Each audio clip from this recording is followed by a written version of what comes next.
সকল জনতার সকল জনগণের ইচ্ছা এবং অভিপ্রায়কে বৃদ্ধাঙ্গুলি প্রদর্শন করে ভিন দেশি আরেকটি রাষ্ট্রের ইচ্ছা এবং প্রেসক্রিপশনের ভিত্তিতে বাংলাদেশের মানুষের উপর একটি সংবিধান চাপিয়ে দেওয়া হয়েছিল।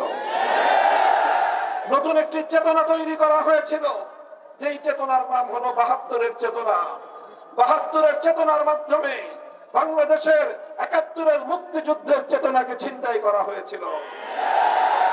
আজ আবার ২০২৪ সালের দ্বিতীয় স্বাধীনতার পর আমাদেরকে মনে রাখতে হবে, পতিত স্বৈরাচারী শক্তি এখনো কিন্তু তারা বসে নেই, ষড়যন্ত্র করছে বাংলাদেশের ছাত্র জনতার এই অভূতপূর্ব বিজয়কে আবার ছিনতাই করার জন্য।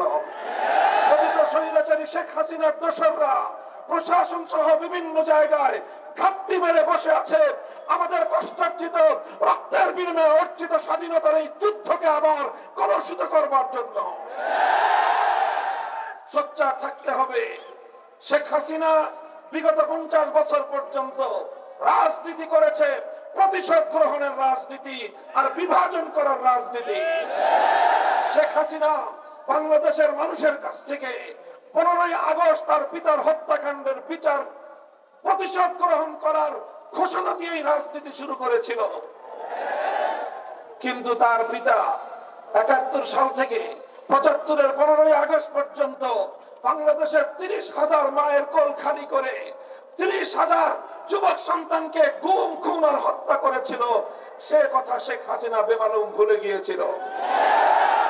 একতরফা প্রতিশোধ পরায়ণতার কারণে একটা মানসিক বৈকল্যের শিকার একজন মানুষের নাম শেখ হাসিনা। আমি বলি, আওয়ামী লীগের নেতৃবৃন্দের বিচার হওয়া উচিত শুধু এই কারণে যে এইরকম একজন মানসিক প্রতিবন্ধী সাইকো রোগীকে এত বছর ধরে এদেশের মানুষের কাঁধের উপর তারা বসিয়ে রেখেছিল।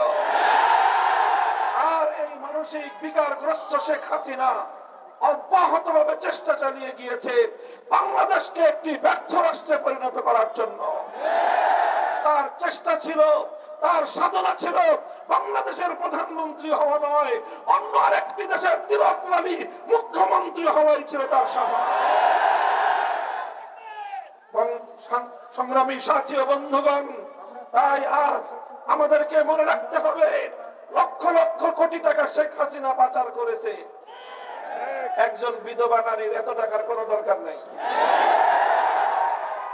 তার দুজন সন্তান বিদেশে মোটামুটি তারা প্রতিষ্ঠিত, দেশে তাদের কিছু থাকবা না থাক।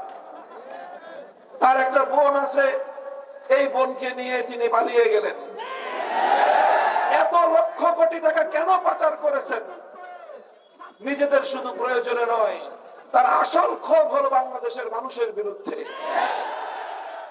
এই জন্য এই দেশ থেকে প্রতিশোধ গ্রহণ করার জন্য, এই দেশটাকে তলাবিহীন ঝুড়িতে পরিণত করবার জন্য, এদেশের অর্থনীতির ভিতকে ধসিয়ে দিয়ে এদেশকে একটি পরনির্ভরশীল দেশ হিসেবে পরিণত করার জন্যই মেগা মেগা প্রকল্পের নামে মেগা দুর্নীতি করে বাংলাদেশটাকে আজকে শূন্য অবস্থানে নিয়ে গিয়েছে।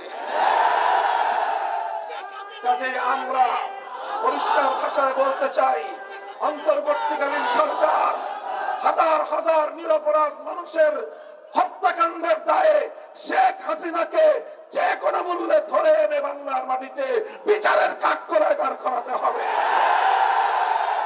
শেখ হাসিনা এবং তার খুনি সরকার এবং তার মন্ত্রী পরিষদের সদস্য এবং প্রশাসন থেকে যারা দলীয় অন্ধ দালালি করে এদেশের মানুষের বিরুদ্ধে যুদ্ধ ঘোষণা করেছিল, তাদের সকলকে যথোপযুক্ত বিচারের মাধ্যমে শাস্তি নিশ্চিত করতে হবে।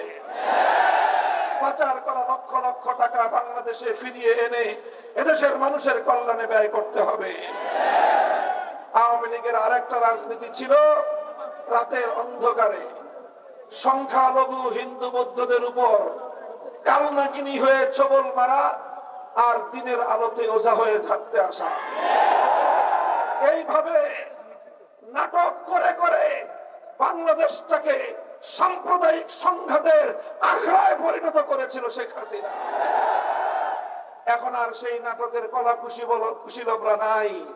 এই জন্য বাংলাদেশের সংখ্যালঘুরা এখন নিরাপদে, এখন নিশ্চিন্তে আছেন। ইনশাআল্লাহ এদেশে এখন ইসলামের জোয়ার বইছে। আগামীর বাংলাদেশ হবে ইসলামের বাংলাদেশ, আগামীর বাংলাদেশ হবে খেলাফতের বাংলাদেশ। ধর্ম বর্ণ ভিন্ন মত সবার জন্য খেলাফত।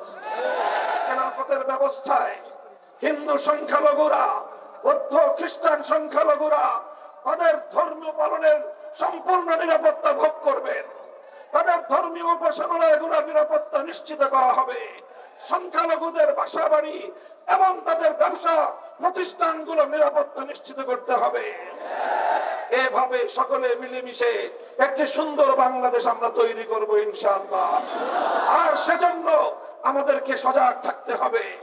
পতিত স্বৈরাচারী শক্তি বাংলাদেশ থেকে পালিয়ে গেছে। কোথায় গেছে? ভারত সরকার তাকে আশ্রয় দিয়েছে, দেওয়ারই কথা। কারণ 15 বছর ভারতের এজেন্ডা বাস্তবায়ন করে বাংলাদেশের বিরুদ্ধে ষড়যন্ত্র করেছে শেখ হাসিনা। আর ভারত এদেশের মানুষের মনো আকাঙ্ক্ষাকে বিপায়ে তোলে। প্রতিটি জাতীয় নির্বাচনে তার সেবাদাসী শেখ হাসিনাকে বাংলাদেশের ক্ষমতার মস্তদে বসিয়ে রাখবার জন্য এদেশের মানুষের ভোটের অধিকার নিয়ে ছিনিমিনি খেলেছে। সারা আন্তর্জাতিক বিশ্বের সামনে বাংলাদেশকে ছোট করে রাখবার সমস্ত আয়োজন ভারত করেছে। আর এই জন্য শেখ হাসিনা তাদেরকে যে সার্ভিস দিয়েছে, এখন সেই সার্ভিসের বিনিময়ে তাকে কিছুটা আশ্রয় দিতেই পারে। আমাদের সরকারের কাছে স্পষ্ট দাবি থাকবে, আন্তর্জাতিক আইন অনুযায়ী প্রয়োজনে রেড অ্যালার্ট জারি করে তার বিরুদ্ধে আইনের ব্যবস্থা গ্রহণ করতে হবে। আর বলবো আমরা পরিষ্কার ভাষায়, ভারতে আছে, কিভাবে তার বিচার হবে সেটা বিচারিক প্রক্রিয়া। সেখানে বসে সীমান্তের অপর প্রান্তে বসে সে তাদের সীমান্ত প্রহরীদের মাধ্যমে আমার দেশের নাগরিকদেরকে গুলি করে হত্যা করার প্ররোচনা দিবে। এদেশের মানুষ বরদাস্ত করবে না।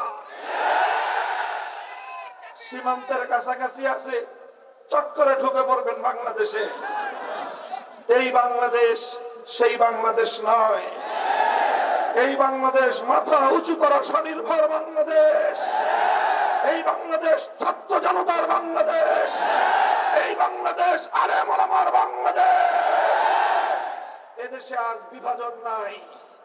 আমি বলবো, বিরোধী মত পথের যারা এতদিন পর্যন্ত স্বৈরাচারের নির্যাতনের শিকার হয়েছিলেন, আমাদের এখন ঐক্য ধরে রাখতে হবে। আমাদের মধ্যে বিভেদের সামান্য আভাস পেলেই পতিত স্বৈরাচারী শক্তি আবার ষড়যন্ত্রকে শক্তিশালী করবে। গতকালও আপনারা শুনেছেন, এই স্বৈরাচারী শেখ হাসিনার নির্দেশে তার গুন্ডা বাহিনী গতকালকেও স্বেচ্ছাসেবক দলের নেতা সহ নিরীহ মানুষদের উপর হামলা চালিয়ে তাদেরকে খুন করেছে। কাজেই এভাবে যদি আমরা সোচ্চার না হই, ঐক্যবদ্ধ না থাকি, প্রধান বিরোধী দলগুলোকে বলবো, বিএনপি, জামায়াতে ইসলামী সহ ইসলামপন্থী আলেম সমাজ, ইসলামী আন্দোলন বাংলাদেশ, খেলাফত মজলিস, জমিয়ত উলামা ইসলাম সহ সকলকে ঐক্যবদ্ধ থাকতে হবে দেশের স্বার্থ রক্ষার জন্য। মতবিরোধ থাকবে, মত পার্থক্য থাকবে, কিন্তু সেটা কখনোই যেন কোন নতুন স্বৈরাচার ফ্যাসিবাদকে অথবা পতিত স্বৈরাচারের জন্য বাংলাদেশে কোনো পথ উন্মুক্ত করে দিতে না পারে। ইনশাআল্লাহ এভাবে যদি আমরা ঐক্যবদ্ধ থাকতে পারি, ইনশাআল্লাহ নতুন বাংলাদেশ গড়ে উঠবে। 2024 সালের এই বিপ্লবের অন্যতম সৌন্দর্যের একটা দিক ছিল কি, আমাদের ছাত্ররা স্কুল কলেজ থেকে, ইউনিভার্সিটি থেকে রাজপথে নেমে এসেছে। আলিয়া মাদ্রাসা, কওমি মাদ্রাসা থেকে ছাত্ররা রাজপথে নেমে অভূতপূর্ব একটা ঐক্যের বন্ধন তৈরি করেছিল। তারা আন্দোলন চলছে, মিছিল চলছে, মিছিলের মধ্যখানে আজানের ওয়াক্ত হয়েছে, আজান দিয়ে নামাজের মাধ্যমে তারা বাংলার মাটিতে তাহাজ্জুদ নামাজে দাঁড়িয়ে রাজপথে সিজদা করে আল্লাহর দরবারে ফরিয়াদ করে খোদার সাহায্য কামনা করেছে। এভাবেই এই বিপ্লব সফল হয়েছে। কাজেই আগামী দিনে এই ধারায় অব্যাহত রাখতে হবে, এটাই বাংলাদেশের প্রকৃত চিত্র। ইনশাআল্লাহ বৈষম্যহীন পূর্ণাঙ্গ ইনসাফপূর্ণ এক সমাজ গড়তে হলে আমরা বিশ্বাস করি পরিপূর্ণ বৈষম্যহীন সমাজ একমাত্র আল্লাহ প্রদত্ত জীবন ব্যবস্থার মাধ্যমেই সম্ভব। তাই মানব প্রচিত তন্ত্র মন্ত্র বাদ দিয়ে আল্লাহ প্রদত্ত রাজনৈতিক বন্দোবস্ত খেলাফতের প্রতি আমি সকলকে আহ্বান জানাচ্ছি। আপনারা বাংলাদেশ খেলাফত মজলিস, বাংলাদেশ খেলাফত যুব মজলিস সহ ছাত্র মজলিসের পতাকা তলে শামিল হন। ইনশাআল্লাহ আগামী দিনে ইনসাফপূর্ণ একটি সমাজ গঠনে আমাদের এই প্রচেষ্টা অব্যাহত থাকবেন তো ইনশাআল্লাহ। আল্লাহ পাক রব্বুল আলামিন আপনাদেরকে কবুল করুন। বাংলাদেশকে আল্লাহ পাক সকল ষড়যন্ত্রের হাত থেকে রক্ষা করুন। ওয়া আখিরু দাওয়ানা আলহামদুলিল্লাহি রাব্বিল আলামিন। বাংলাদেশ জিন্দাবাদ, বাংলাদেশ খেলাফত মজলিস জিন্দাবাদ।